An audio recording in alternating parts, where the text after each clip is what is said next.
Your brain is the most powerful weapon in the world. Once you put away your phones and your computers and all that we have nowadays, yeah, it's great. We're up to date. But your brain is the only thing you have when you're going through depression, when you're going through hard times, when you're going through death, real life. You can't Google that, man. You're alone. You're alone. You may have a shrink you're going to, you may have a best friend you're going to, but there's 24 hours in the day where you're alone in this brain, and your brain is talking to you in all kinds of ways, and it wants to control you and pull you in these different pockets. If you can't control your own brain and your brain controls you, you got to tell your brain where you want to go and how you want to go and how you want to get there. You got to control it. If not, it's over. What existed for me was, okay, man, how am I going to make this work? And all I knew back then was hard work. The only way anything gets accomplished. That's all I heard back in those days. You got to work hard. You got to work hard. I'm not getting I can't get this paragraph. I can't remember what the f***'s in this paragraph to pass this test to get in the military. Read again. Still not getting it. Read again. But if you're not getting it, write it out. And that's how I started learning. Okay, well, I got to write out everything I do. And then write it out again and write it out again. And guess what happened? I got it. I can't swim. I'm negative buoyant.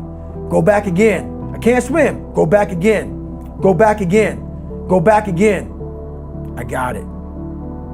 I realized if I keep going back and going back and going back until the just becomes, your mind will say, okay, we're going to figure it out.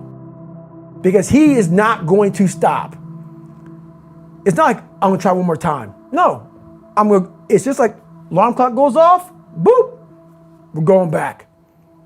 I can't read right, we're going back. I gave myself no way out, and my mind realized that. They said, okay, we're going to adapt and overcome now. Like a lot of people say, trying hard. Your mind knows, man. It knows this guy's bull me, man. This guy's lying. There's no truth behind it. When I was in Navy SEAL training, people go, how were you there for 18 months? The program was only 6 months long. You were in 3 hell weeks in 1 year. No one's ever done that. How did you do that? I talk about the new norm. When I lived in a $7 a month place when I was growing up for a short period of time, I loved it. I didn't know any different. That was my norm. Once we moved out of that place, we moved to a $236 a month place. I was like, I never want to go back to that little piece of shit. But if you go back to that $7 a month place and you realize this is where I live, this is all I got, your mind says, roger that, this is home. So when I was going through Navy SEAL training for 18 months and going back through all the hard parts over and over again, I told myself after the first time, I knew it was gonna be a long journey there. My body was breaking down. It was just how it was going on. I said, you know what, this is my new norm. So my mind said, it's like going to work. Like you go to work, you put your suit and tie on, I go into suffering every day. Every day, suffering, being broken, duct taping my feet up, stress fractures, shin splints, being broken. This is my new norm. And your mind says, if we're not broken, this ain't normal. We gotta be broken. So then your mind starts to get tougher and tougher and more callous. People go, how did you run on broken feet? Broken shins. My mind knew this is how we operate. We're in Navy SEAL training. This is what we are. I became hell. And that became my new norm. I gave myself no way out. There was nothing outside these walls of hell. Nothing. I love God, but for a short period of time, I became the devil because that was hell. I became the boss, the owner, the CEO of Navy SEAL training. That was my mindset. And that's how you get through things. You immerse yourself in wherever it is, and you become that. You become that and give yourself no way out.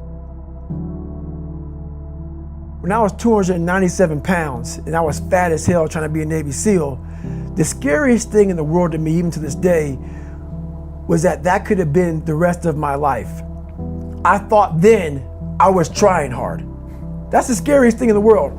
I thought then 297 pound, working for Ecolab, spraying for cockroaches, making $1,000 a month.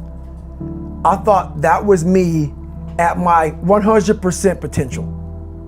Come to find out, a few years later, I wasn't anywhere near that. 106 pounds less, graduated Navy SEAL training, went on to do all these other things. Looking back on that, that was me trying hard. That's why people gotta understand, what is in us, we have no idea until we start trying hard. And I mean really trying hard, where you're obsessed with, hey, this is my new norm. My new norm is that, wow, this isn't always fun. It's not always meant to be fun. And that's when you know you're trying hard. People hear my story and think this guy is sadistic. I realized how the brain works. I figured out how the brain works. I'm a scared kid, and that's what gives me so much power. I had no foundation, and I built this off of just researching the mind. The feeling you get is basically invincibility. You realize that you can't do it all the time.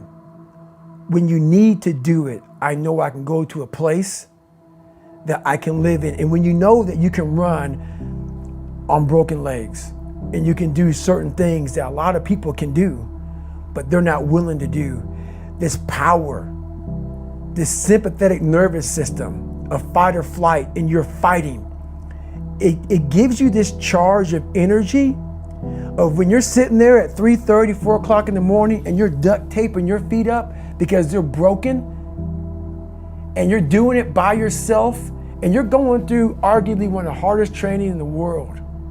And these guys, most of them are healthy, and you're going through it broken, and you're already at a disadvantage, but you're still there. You can feed into that and tap into that for a lot of power. But if you look at it, well, I'm broken, man. I'm not gonna make it. But if you look at it as, man, I'm broken and I'm still here. And I'm fighting, and I'm gonna find a way to get through this, because I have no other place to go. It gives you a lot of power. When things start to suck really, really bad, my brain and a lot of people's brain, they don't go to your dad beating you up. Your brain says, we gotta get the out of here. This is miserable. So anger goes away a lot of times when you're suffering, because your brain just says, we gotta run, we gotta go. So that anger is not popping up saying, oh, I wanna show them, I wanna show those people. No, there has to be a much deeper, when I say deeper, it has to be down to mineral soil. It has to be down to that nice mineral soil where nothing can burn. You can't burn dirt.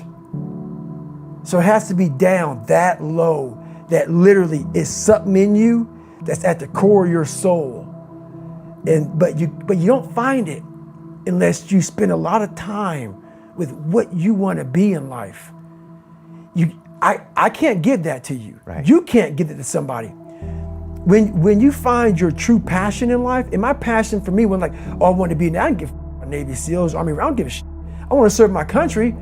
I want to be someone that I'm proud of.